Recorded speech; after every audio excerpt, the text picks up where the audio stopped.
Caríssimos irmãos e irmãs, hoje a igreja tem a alegria de celebrar a memória de Santo Antão, pai dos monges.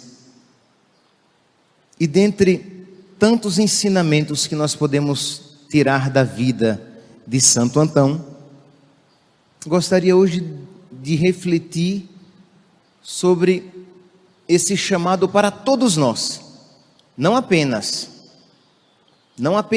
principalmente para os padres, os religiosos, mas para todos nós. Somos chamados a ser cidadãos do céu. Nós não somos primeira nem principalmente cidadãos vaziagrandense, cuiabanos, cidadãos brasileiros. Nós somos cidadãos do céu. Mas o que significa?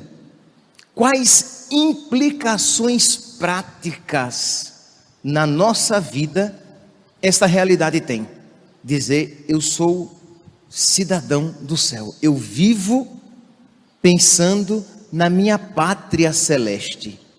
As minhas decisões e as minhas escolhas estão necessariamente voltadas para esta realidade, para que eu não perca a minha pátria.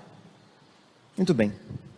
Vamos então lançar um olhar rápido sobre a história de Santo Antão, para que isso nos inspire e nos ilumine a nossa vida. Diz a história, segundo Santo Atanásio, bispo, martelo dos hereges. Atanásio, um bispo admirável, mas detenhamos-nos sobre Antão. Santo Atanásio, falando sobre a vida de Santo Antão, diz que um dia, Santo Antão, indo para a igreja, ele estava refletindo sobre o que levou os apóstolos a abandonarem tudo por causa de Cristo. E o que foi que aqueles homens e mulheres lá, relatados nos Atos dos Apóstolos, que diz que eles vendiam os seus bens e colocavam aos pés dos apóstolos para que utilizassem aqueles bens em prol dos pobres, para fazer caridade. O que foi? Por qual motivo? O que foi que eles viram que fez com que aqueles homens fizessem tudo aquilo? Aquela palavra, aquela realidade lhes tocava o coração. Meus irmãos, existe um perigo para nós, pessoas religiosas, pessoas de igreja, é o de nós nos acostumarmos com a palavra de Deus. Isto é, a gente já ouviu tanto aquelas passagens que nós já não nos deixamos mover por elas. Elas não nos tocam mais.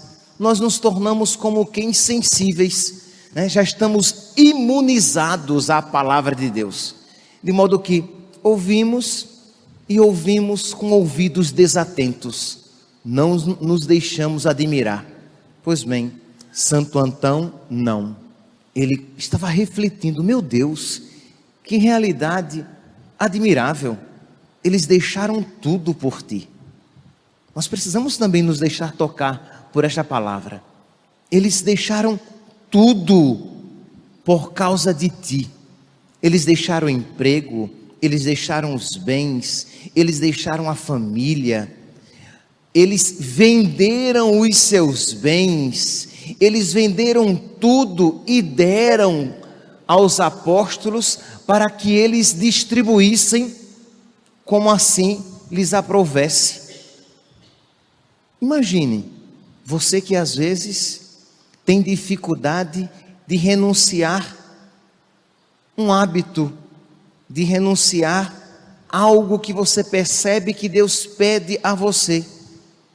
E esses homens e mulheres do Evangelho e do tempo pós-evangélico, imediatamente pós a ressurreição de nosso Senhor, eles faziam isso com toda a generosidade.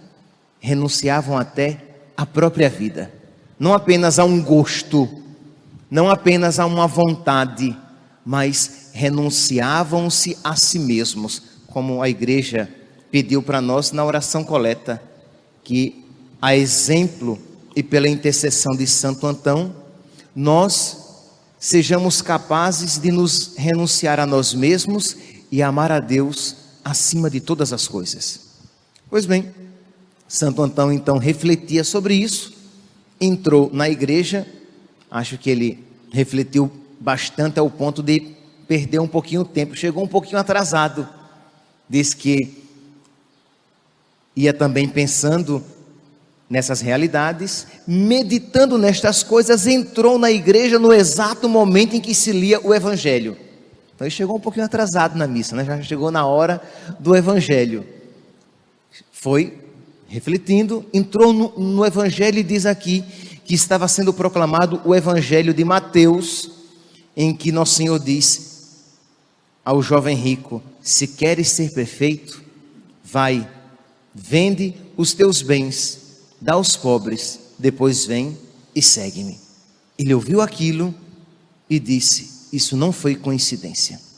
Deus me fez pensar naquelas realidades e me trouxe à igreja exatamente no momento em que ele a respeito disso falava. Exatamente isso o que ele diz. Então Antão considerou que a lembrança dos santos exemplos lhe tinha vindo de Deus, e que aquelas palavras que ele tinha ouvido ali no Evangelho tinham sido dirigidas diretamente a ele. E diz então que ele não pensou duas vezes, saiu da igreja e fez exatamente aquilo que Deus tinha pedido a ele. Meus santos, esta prontidão em fazer a vontade de Deus conhecida, vontade de Deus obedecida. Deus me pede isso, eu não vou aqui ficar comerciando, perdi a palavra, não vou ficar, deixa quieto, dialogando com Deus, dizendo: não, Senhor, isso que o Senhor está me pedindo é demais, é exigente demais, não é bem assim, isso é muito radical. Não, Antão não pensou duas vezes, saiu para vender. Ele tinha 300 campos lavrados, férteis e muito aprazíveis.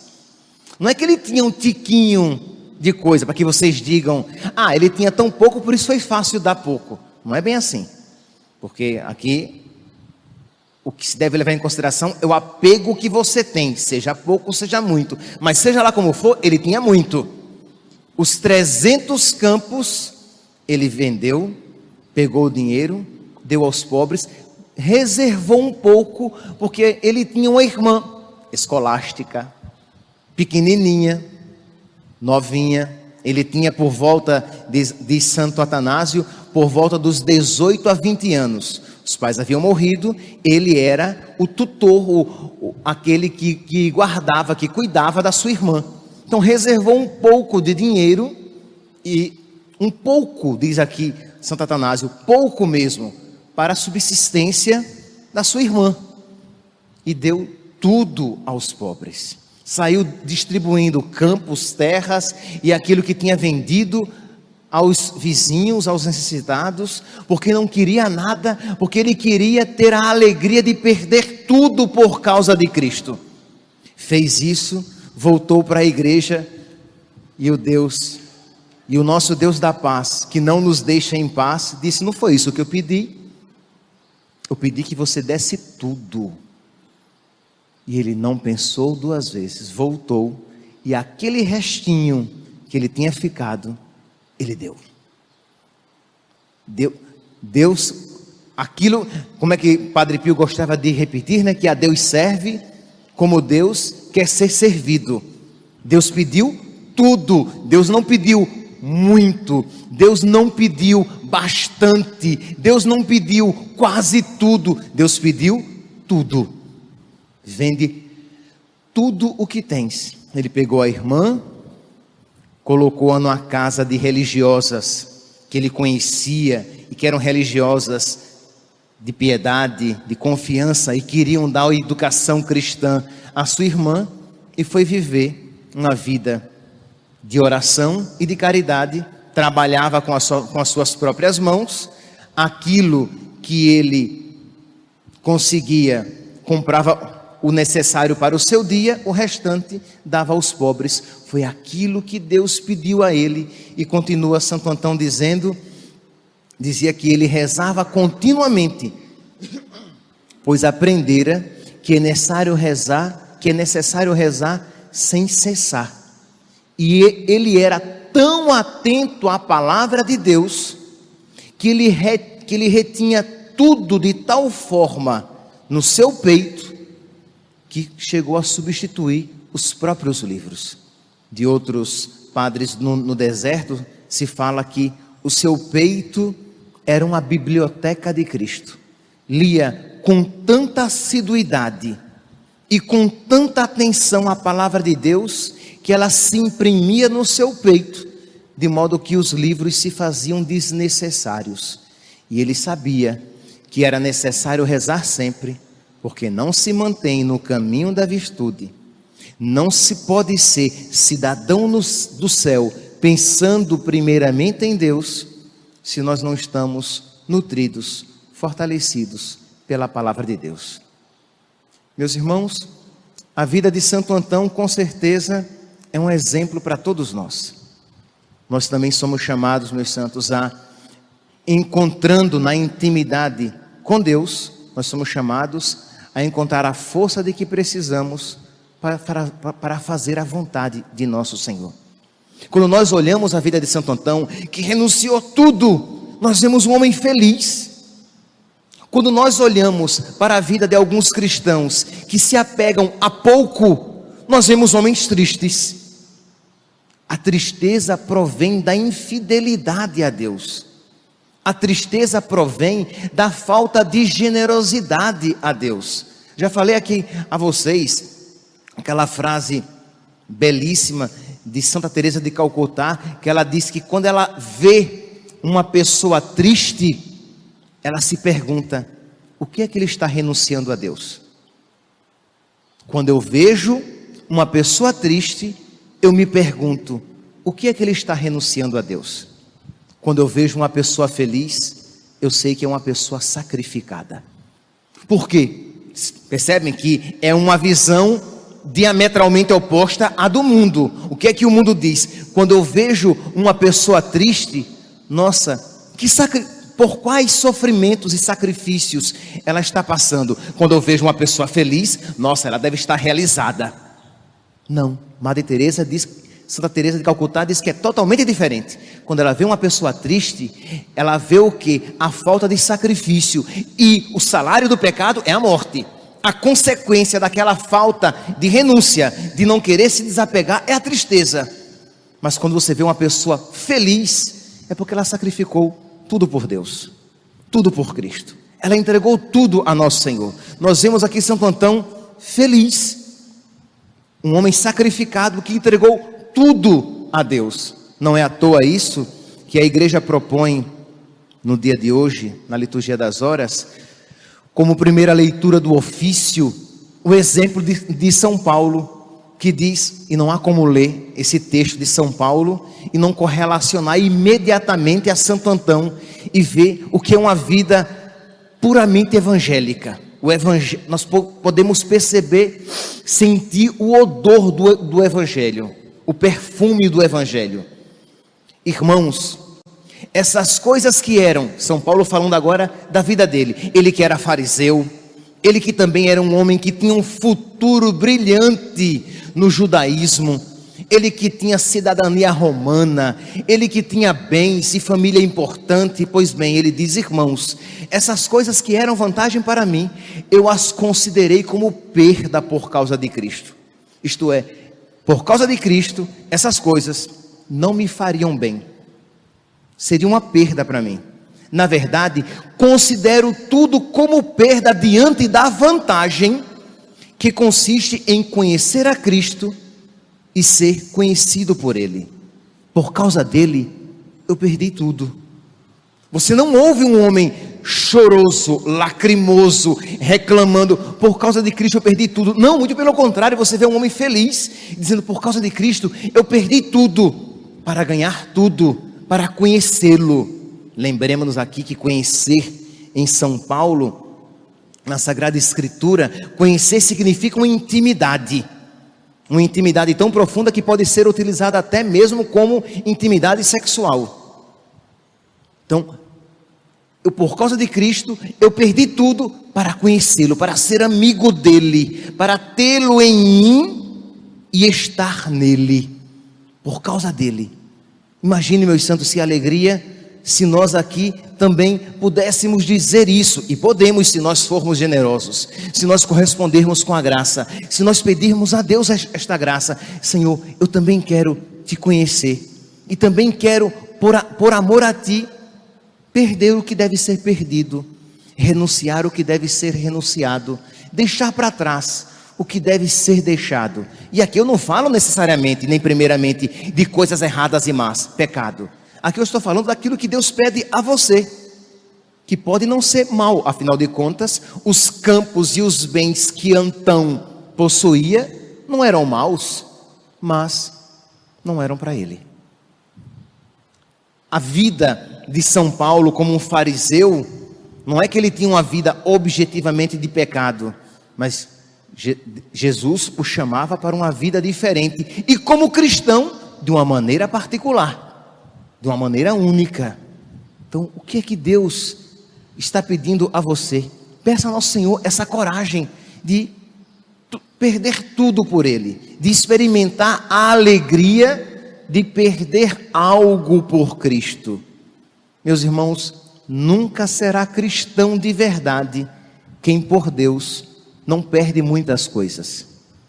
Eu não falei? Nunca será cristão de verdade quem por Deus não perde uma coisa. Não, quem por Deus não perde muitas coisas, quem por Deus não perde a si mesmo, a própria vontade, os próprios desejos, os próprios sonhos. Eu perdi tudo isso e tudo isso renunciei por causa de Cristo. Continua São Paulo dizendo, considero tudo como lixo para ganhar a Cristo e ser encontrado unido a Ele. Esta alegria consiste em conhecer a Cristo, em experimentar a força da sua ressurreição, em ficar em comunhão com os seus sofrimentos, para ver se alcanço eu também a ressurreição dos mortos. É assim que, enquanto perfeitos, enquanto batizados, devemos sentir e pensar, meus irmãos, sede meus imitadores, como eu sou de Cristo. E aí São Paulo continua aqui nesta leitura. Meus irmãos, nós não podemos participar desta missa, celebrar esta memória, olhar para a vida de Santo Antão e de todos os santos apenas como espectadores. Peçamos a nosso Senhor, nós iremos recebê-lo na Eucaristia, Ele estará vivo em nós. Se você por algum motivo não poderá comungar, você poderá se encontrar com nosso Senhor na sua oração. Jesus, que está presente no Espírito nas suas orações, mas Jesus que estará aqui fisicamente presente nas aparências do pão e do vinho, e você dizer, Jesus, o Senhor está aí. E se você vai comungar, Jesus, o Senhor está aqui. O Senhor fez isso na vida de Antão. Santo Antão teve a coragem necessária para se desapegar de tudo. O Senhor é poderoso o suficiente para fazer isso no meu coração, na minha vida. O Senhor fez isso na vida de São Paulo. Ele conseguiu encontrar alegria em tudo perder por causa de ti, literalmente a própria cabeça. Concede-me, Senhor, a graça de perder também a cabeça por ti, se não fisicamente, metaforicamente, isto é, me apaixonar por ti, de eu dizer de uma maneira verdadeira, eu sou teu e tu és meu, eu sou do meu amado, o meu amado é meu. O Senhor transformou o coração de São Francisco, que de um boêmio e tão apegado às vaidades do mundo, se tornou o pobre apaixonado por amor a ti. Meu Deus, o Senhor pode fazer isso em mim. Concede-me, Senhor, concede-me esta graça. O Senhor transformou a vida de Santo Agostinho, também tão apegado às coisas do mundo e tão medroso, com tanto medo no coração, que dizia: Senhor, converte-me, mas não agora. Não agora, Senhor, não precisa ter pressa. Eu sou assim, Senhor, covarde. Eu também tenho medo de me converter. Eu também tenho medo de dar o passo. Eu também tenho medo de me desapegar. Ajuda-me, Senhor. Vinde em auxílio da minha fraqueza. Peça a nosso Senhor isso. E não tenha dúvidas que pedir a Deus a conversão e a santificação é rezar no Espírito. É pedir aquilo que Deus quer que nós peçamos. E não tenhamos dúvidas que, se formos perseverantes na súplica, com certeza alcançaremos a graça. Louvado seja nosso Senhor Jesus Cristo.